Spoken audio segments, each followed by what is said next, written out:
hablaremos de una serie basada en uno de los juegos más demandados e influyentes por la comunidad gamer, The Last of Us, creada y dirigida por Craig Mazin y por el mismísimo Neil Druckmann, creador del juego. Esta historia está basada en uno de los momentos apocalípticos en el que la civilización fue destruida por un hongo, causando una pandemia. Joel, uno de los sobrevivientes, tiene la misión de rescatar a Ellie, una adolescente de 14 años. Todo esto lo analizaremos hoy con el Dr. Diego Guerrero y nuestro invitado, el Dr. William Brickman Clark, desde puntos desde la utopía y distopía. Todo esto en Cultura al Derecho. Bienvenidas, bienvenidos a una emisión más de Cultura al Derecho. Mi nombre es Diego Guerrero y el día de hoy vamos a hablar de una serie que nos lleva sobre pandemia, hongos, zombies, basada principalmente en un videojuego, me refiero a The Last of Us, y para ello me acompaña William Brickman Clark. William, bienvenido a Cultura del Derecho, me da mucho gusto tenerte aquí para platicar de esta serie que nos traes al programa, que la verdad es que nos tiene a todos impactados cada domingo, que en cada serie, capítulo que va a salir, y eso también nos permite digerirlos a lo largo de la semana y tener esta ansiedad para que el siguiente capítulo veamos qué es lo que está sucediendo y cómo se va desarrollando. Gracias por acompañarnos. Gracias por invitarme, Diego. Sí, fíjate que soy muy fan de que las series sean cada semana, en lugar de este modelo que te las suelten todas y que te las eches, porque justo cada semana puedes como platicar con la gente, todo el mundo va a la par, sí, habiendo visto el episodio más reciente, y creo que es una manera más social de ver la televisión, ¿no? Sí, prácticamente cada capítulo es una historia distinta, que obviamente están conectadas por ser una serie, pero tiene su propia vida, su propia naturaleza. ¿Por qué elegiste esta serie? ¿Qué llamó en ti la atención de la misma? Llevo tiempo que me interesa mucho la representación visual en cine y en televisión de utopías y distopías. Uh-huh. Y en particular el hecho de que en los últimos 50, 60 años vemos cada vez menos utopías siendo representadas, casi ninguna, o son cosas raras, y cada vez más distopías. Y además que estas distopías suelen ser muy exitosas, tanto comercialmente como en su popularidad con la gente, y que dan cosas que hablar. Entonces, como en general eso me interesa, si quieres podemos platicar ahorita de por qué me interesa y qué creo que eso significa para nuestra sociedad, especialmente democracias liberales, capitalistas. Pero además me interesa mucho la arquitectura, el urbanismo, es decir, la manera en la que se construyen los espacios y los lugares en los que pensamos que en el futuro, ¿no? Uh-huh. Se llevaría a cabo una distopía, ¿no? ¿Qué le pasa al mundo? ¿Cómo se ve? ¿Por qué se ve así? ¿Y qué nos dice eso de nuestro presente? Y en particular, como aquí el vínculo que yo hago con ciertas corrientes de la filosofía, pero también, como decías tú, del derecho, la teoría, uh-huh, es esta idea que se ve mucho en dos filósofos bastante famosones, franceses, que son Foucault y Deleuze, que es la idea que todo enunciado o toda enunciabilidad tiene su visibilidad. Uh-huh. Y que obviamente solo existe visibilidad de aquello que podemos enunciar. Y entonces aquí creo que está muy chido con la conexión con el derecho, porque lo que yo les trato de enseñar a mis alumnos y a mis alumnas es que la arquitectura, además de ser algo pues que gusta y que uh-huh, tiene que tener una función, porque es muy importante que funcionen bien las cosas, obviamente, también tiene esta idea de que siempre está siendo visible algo, ¿no? Y yo creo que en series como The Last of Us, y por eso lo platicaba contigo, la visibilidad, es decir, el mundo, la textura urbana, cómo se ven las ciudades, cómo han de venir en el futuro, sí nos están haciendo ver algo que se puede decir, y en este caso creo que algo que se puede decir sobre los órdenes jurídicos, los órdenes sociales, los órdenes políticos, ¿no? O sea, cómo se ven esos, lo ves. Y el que lo vea, el que lo puedas ver, te permite quizá entender mejor qué es lo que se está enunciando. Entonces, por ejemplo, pues cuando hablas justo de órdenes constitucionales, de órdenes sociales, de de qué leyes están imperando, pues eso se ve de una manera, ¿no? Y en The Last of Us, los primeros 2 capítulos, de alguna manera lo estás viendo, ¿no? Porque estás viendo un orden social diferente, y por eso es distópico, diferente al orden social en el que estás tú viendo, iba a decir en el cine, pero no en el cine, en tu casa, ¿no? Sí, sí, sí.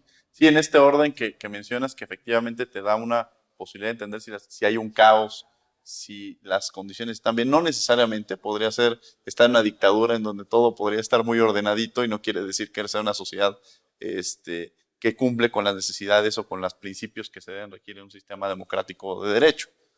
Pero sí te llama la atención ver visualmente cuando está este caos, ¿no? Ahora, en esta serie, tú hablabas sobre este sistema democrático liberal bajo el capitalismo en el que vivimos, pero aquí vemos, pareciera que se vive o se transita por distintas formas de gobierno, ¿no? Pero no vemos la democracia. Nunca. Ahí Fredrick Jameson tiene una tesis interesante, dice, la manera cotidiana en la que pensamos las utopías es idealizaciones del orden social. Y entonces dice, ahora las utopías no se representan porque ya ni siquiera podemos imaginarlas. ¿No? Y dice de alguna manera, hay ciertas excepciones que hay que decirse en la literatura. En la literatura la idea de la utopía es bastante vigente, especialmente en los 60s y en los 70s. Tiene que ver con 68, marxismo, ¿sí? Obviamente va bajando, pero sigue habiendo. Pero en la televisión y el cine casi no. O sea, si pensamos en representaciones como occidentales, famosonas, que todos llegamos, pues a mente te vienen probablemente los supersónicos, que es una utopía, o sea, es un mundo idealizado, súper mejor como a donde podríamos llegar. Y Star Trek, ¿no? Que es, en castellano es Viaje a las Estrellas, que no Viaje a las Estrellas, que es muy interesante, que es, pues, la Tierra ya la armamos y está chido, y entonces ahora sí vamos a buscar a las estrellas, otras civilizaciones, pero siempre con la idea de orden y paz. Pero además de eso, o sea, si le quitas esas dos, pues es pura distopía, ¿no? ¿Qué es esto de la utopía y la distopía para quienes están viendo? No vayan a buscarlo. La distopía sería exactamente lo opuesto, es decir, es un futuro en el que todo se fue al traste, ¿no? Famosonas que podamos como imaginar todas, de nuevo, occidentales, pues Mad Max de los 80s, ¿no? ¿Qué pasa en Mad Max? En las primeras series de Mad Max de los 80s es si no me equivoco, es un cataclismo nuclear, sí.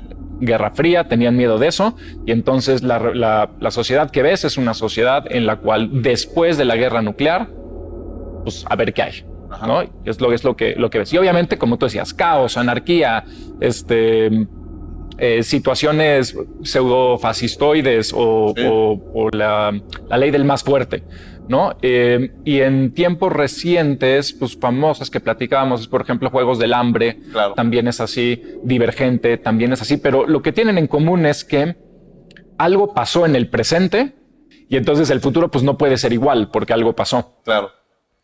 Y mi tesis ahí es que inconscientemente o conscientemente, sí. No sé,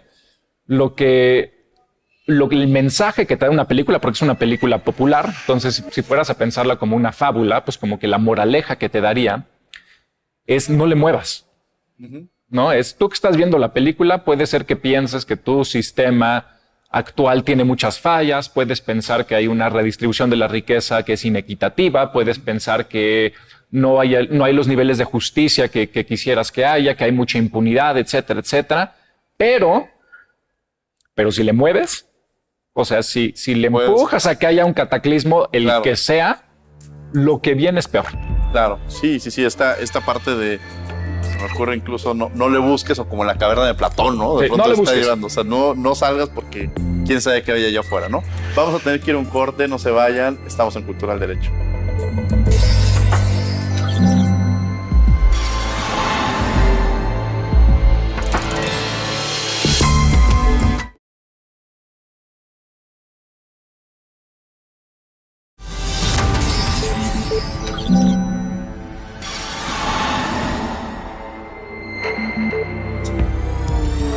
Estamos de regreso en Cultura al Derecho, platicando esta serie de Last of Us con William Brickman Clark. Parecería en esta reflexión que todo pasa muy rápido y a veces sucede de esta manera. Decíamos antes de irnos al corte que todo tiene que estar estático, que mientras siga así, no podemos estar mejor. O sea, no va a haber algo que nos permita generar un cambio. Pero una situación puede generar que cambie la perspectiva, que cambie la cultura, que cambie la forma que nos comportamos en sociedad, como vivimos una pandemia como el COVID, como esta situación que de un viernes al domingo ya era completamente distinta a la conducta, la forma en la que estaba desarrollándose una sobrevivencia por parte de los individuos de una comunidad, ¿no? Y es muy interesante lo que mencionas porque justo lo que dice Jameson es, o lo que se pregunta es, ¿por qué ya no podemos imaginarnos utopías? O sea, ¿por qué todo es, híjole, no le muevas, porque si le mueves todo está mal? Pensando que en el siglo XIX, o sea, la utopía era, ¿no?, la idea, porque la idea de progreso, que se podía lograr, hacia dónde vamos. Si uno lee novelas, por ejemplo, de Asimov o, ¿cómo se llamaba el de Las leguas bajo el mar? Julio Verne. Sí, Julio Verne. Sí. Pues todas son futuros fantásticos, increíbles, ¿no? Y como sociedad occidentales, hacia allá vamos, ¿no? Y está increíble. Y obviamente las dos guerras, pues un poco merman esa posibilidad. Y luego la Guerra Fría. Y entonces, pues nos encontramos en este mundo ahora en el que ya no creemos en el progreso, y en el que, a ver, hay que decirlo, del 70 o del 80 para acá somos sociedades básicamente conservadoras. Y en The Last of Us es muy interesante porque como dices tú y mencionaba la compañera durante el corte, dicen todo se cayó rapidísimo, ¿no? Todo se cae en 2 días y entonces dicen, ¿cuál es la alternativa si todo se cae? Pues lo primero que ves son fascismos no agradables, ¿no? Claro. Pero siempre justificados porque es que en el último episodio, habría que decir también, ¿no?, que vamos en el episodio 7 cuando grabamos esto. Solo ha habido 7. Entonces, si algo pasa contrario a lo que dijimos ahorita, no es nuestra culpa. Sí. Pero hasta el episodio 7 tienes sociedades enmuralladas realmente, sí, en cuarentena, que son completamente fascistas, o sea, hay ejecuciones, sí, públicas, hay reducción de derechos, o sea, no hay derechos ni garantías individuales, y pues todo el mundo dice es que esto es lo que se necesita para mantener el orden. Claro.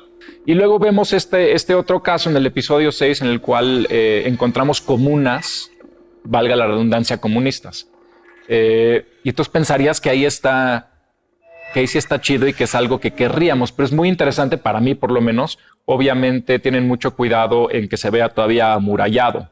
Tienen mucho cuidado en que no se vea mucha vitalidad o mucha jovialidad, con la excepción de una pequeña parte en la que están viendo una película, pero también es interesante, no te están diciendo, miren, en el futuro esta gente está tan emocionada de ver una película y tú hoy puedes ir a ver una película cuando quieras, ¿no? No arruines eso. Entonces, aunque la enunciación de la comuna y del comunismo se pinta como una mejor alternativa, quizá que hasta lo que hay hoy día, la visibilidad no lo muestra así, ¿no? Y creo que lo que hay ahí detrás es este mito muy, muy recurrente en Estados Unidos, pero pues me imagino que también en muchas partes de Latinoamérica, ahorita corrígeme si no, esta idea de que el socialismo o el comunismo sí se puede en países pequeños y con poca gente, que no hay tantos problemas. Tú siempre dices, no, pues es que ahí sí se puede porque son 100 personas, ¿no? Y más o menos lo ves en la serie, ¿no? Te dicen, aquí sí podemos porque somos poquitos, nos cuidamos mucho de que no vengan más personas, nos cuidamos mucho de que no nos encuentren, estamos muy ocultos y entonces solo así podemos tener una comuna, ¿no? Si no, no se podría, nos volveríamos un fascismo. Entonces creo que eso es interesante y creo que tiene que ver con la enunciabilidad como de este orden que te dice una cosa, pero en realidad ves otra. Sí, es que lo mencionas muy interesante porque pasas por este fascismo.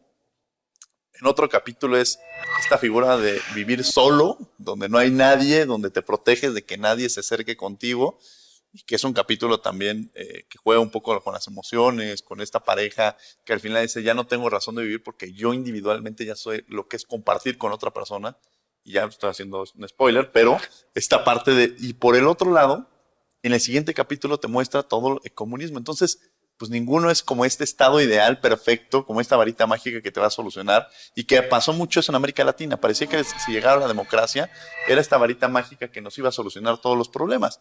Y no existe esa varita mágica, y quizá la democracia no es la más perfecta, pero es la menos imperfecta de los sistemas, ¿no? Y es la realidad, porque no son perfectos. Al final. Exacto, y además tampoco habría que ser tan críticos, porque no, yo creo que es consciente o inconsciente, y por ejemplo la serie, por lo menos esta serie, Last of Us, a diferencia de otras series de zombies, que es, ¿sí? pues postapocalíptico, siento que tiene un énfasis muy particular en libertades individuales, especialmente con lo referente a derechos de la comunidad LGBTQI. Sí.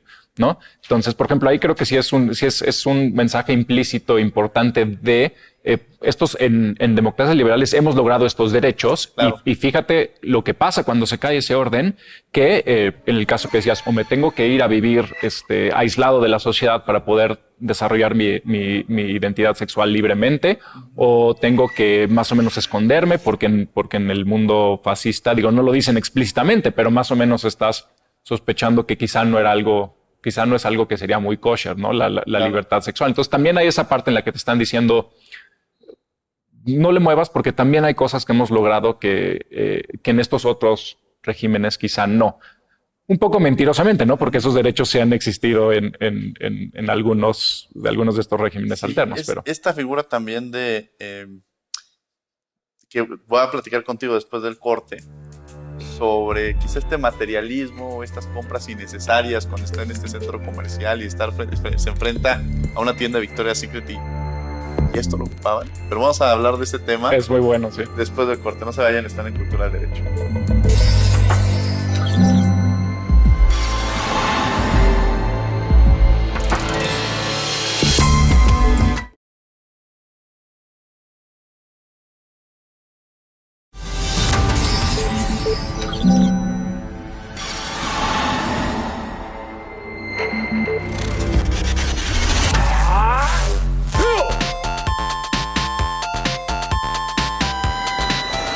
Hablaremos acerca de los mundos utópicos y distópicos.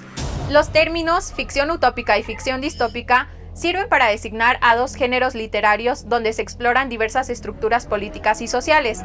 La utopía, por su parte, concibe a un mundo ideal en el que todo es perfecto, un plan de gobierno que concibe a la sociedad como perfecta y justa.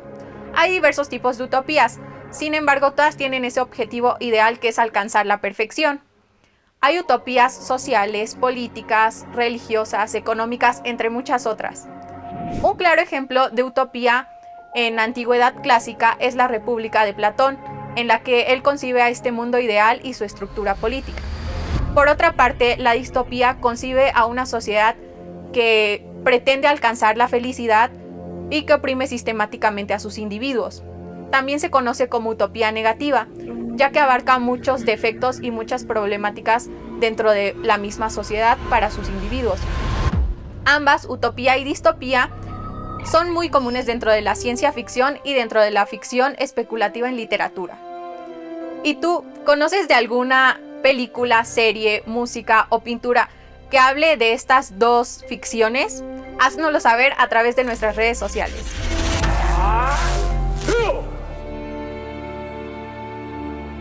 Estamos de regreso en Cultura del Derecho platicando de esta serie de Last of Us con William Brickman Clark, quien es catedrático de la Facultad de Arquitectura.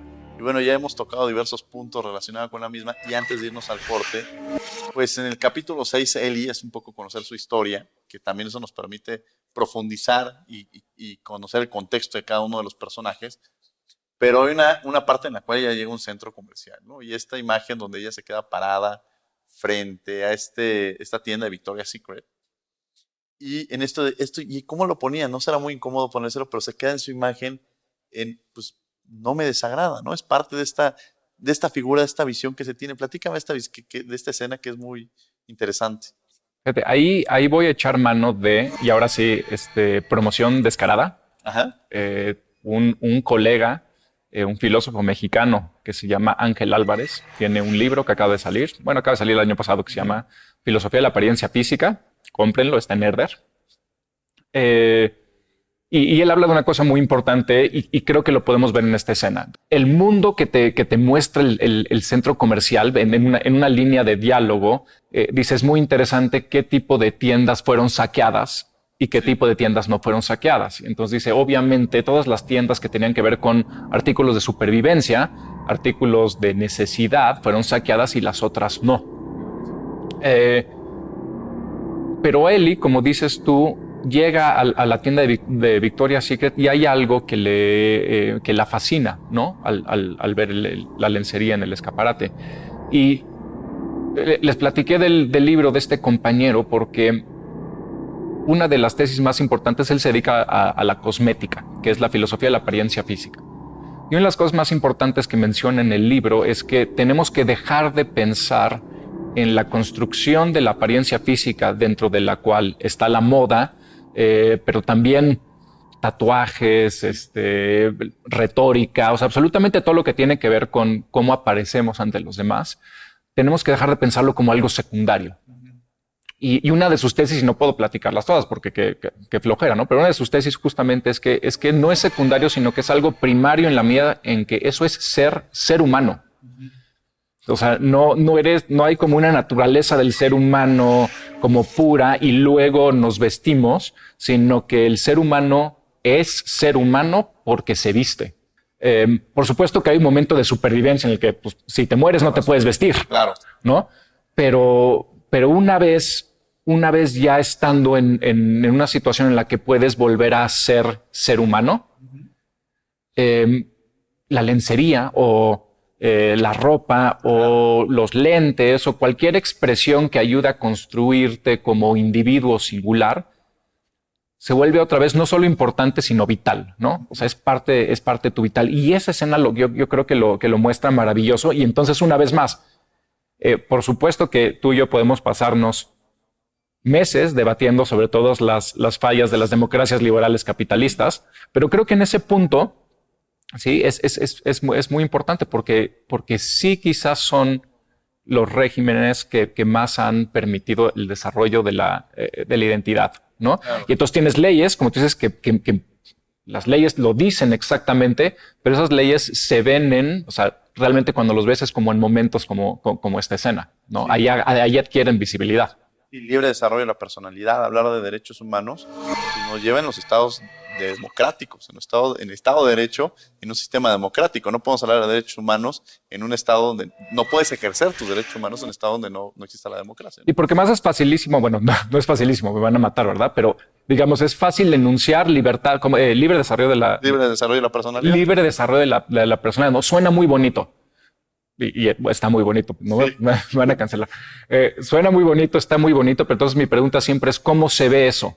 Claro. Y entonces no sé, quizá tengas compañeros y compañeras en el derecho que piensen que el libre desarrollo de la personalidad, primero que nada es algo interior o mental, ¿no? O sea, como esta cosa interior de poder pensar lo que quiero, de poder pensar quién soy y de poder determinar como interiormente y con libertad mi sexualidad, etcétera. Pero simplemente lo que digo es que eso se ve de alguna manera. Y eso como se ve es con ropa. Eso como se ve es con espacios en los que puedes desarrollarlo. Eso como se ve es en relaciones de apariencia física con otras personas, ¿no? O sea, esos son los momentos en los que realmente adquiere visibilidad algo que quizá como enunciabilidad, ¿no? Claro. Derecho al libre desarrollo de la personalidad está increíble, pero cuando lo juntas con su visualidad, sí.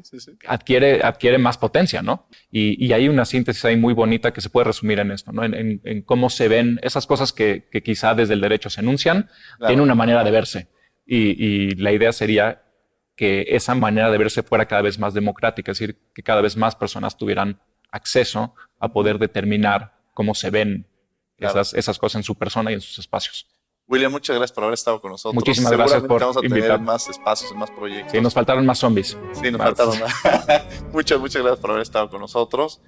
Gracias a ustedes por acompañarnos en una emisión más de Cultura del Derecho los martes. Los martes estamos en Radio UNAM, en 96.1 FM en Derecho a Debate. Por lo pronto, que tengan buen día.